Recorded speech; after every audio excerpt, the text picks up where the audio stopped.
ጨው ለመግዛትም ሞባይላቸው ላይ ጨው ገዛለሁ፣ ሽንኩርት ገዛለሁ። ይሄዱና ገበያው ላይ ሽንኩርት ገዝቻለሁ፣ ቲማቲም ገዝቻለሁ፣ ጥቁር ቅመም አለህ? ገዝተውታል እኮ ይጠይቁታል። አለሁ ይላል። እዛ ነጭ ቅመም አለ። አሃ የሚጥሚጣ ነገር ቀርቶ ነበር ይላሉ። ግማሽ መንገድ ሄደው እንደገና ይመለሳሉ።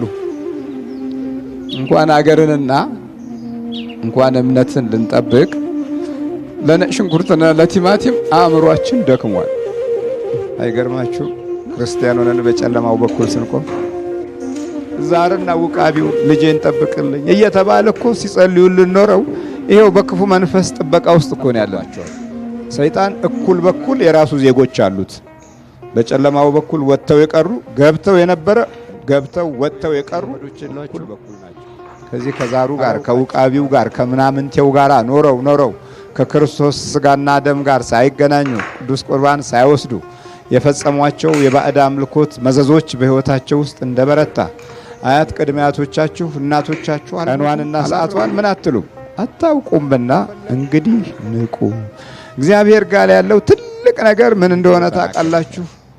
እናንተ የእስራኤል ቆነጃጅት ለኔ አታልቅሱልኝ። የማያጠቡ ጡቶች ያልወለዱ ማህፀኖች ተባረኩ ናቸው የምትሉበት ጊዜ ሳይደርስ ለራሳችሁና ለልጆቻችሁ አልቅሱ። በእግዚአብሔር አምላክ ቤት ጉዞ ውስጥ አዚም አለ አይምሰልህ።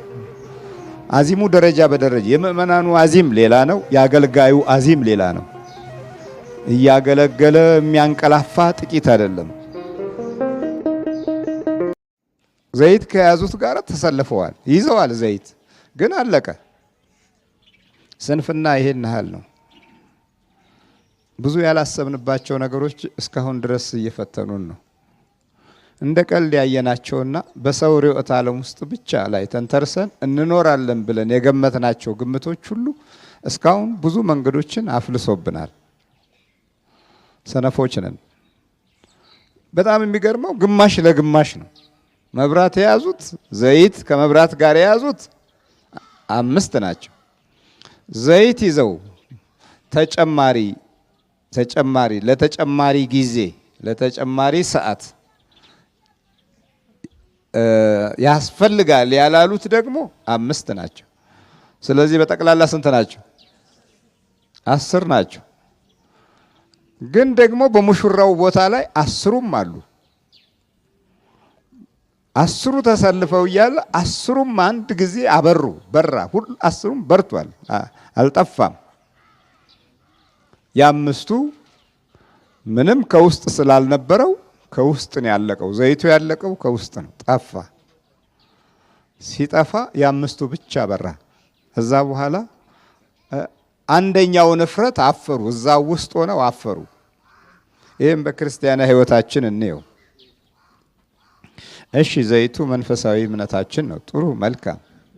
መብራቱ ደግሞ በጨለመው በኩል ባዘነው በኩል በወደቀው በኩል ተስፋ ባጣው በኩል እና ጊዜ ዘመን በጣለው በኩል የሚያበራ ነው። መብራት ነው። መብራት ጨለማን ማያረቅ ነው።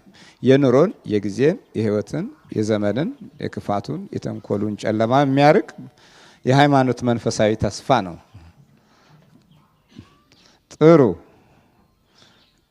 ግን የውስጥ ዘይታችን ካለቀው ወገኖች ነን አይደለንም የሚለውን ለማወቅ አሁን ብዙ አያስቸግርም። የውስጥ ዘይታችን ማለቁን የምታውቁት ምንድነው? ክፉ መንፈስ ገብቶ ተደራጅቷል። የምቀኛው ገብቷል፣ የተንኮለኛው ገብቷል፣ የአይነ ወጊው ገብቷል፣ የአይነ ጥለው ገብቷል። ስለዚህ እንኳን በጨለማው በኩል ልናበራ ቀርቶ ያለቀው ዘይቱ ከውጭ ነው ከውስጥ ነው? እስቲ ንገሩኝ። ከውስጥ ነው የሚያልቀው ዘይት። የመብራቱ ዘይት ከውስጥ ነው የሚያልቀው። ከውስጥ ነው ያለቀው ዘይቱ። ስለዚህ ብራህ ቢሉት አልበራ አለ፣ ክሩ ተቃጠለ።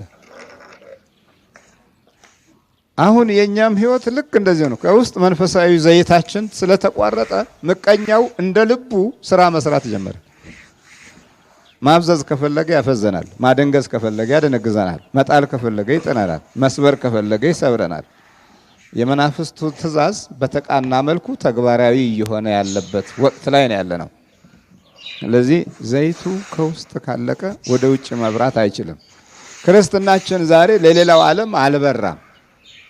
በሄድንበት ሁሉ በሄድንበት መንገድ ሁሉ ፈተና ነው። ሁልጊዜ መንፈሳዊ ስሜቶቻችን ውስጥ ዘይት የለም። እንረበሻለን፣ እንናደዳለን፣ እንበሳጫለን።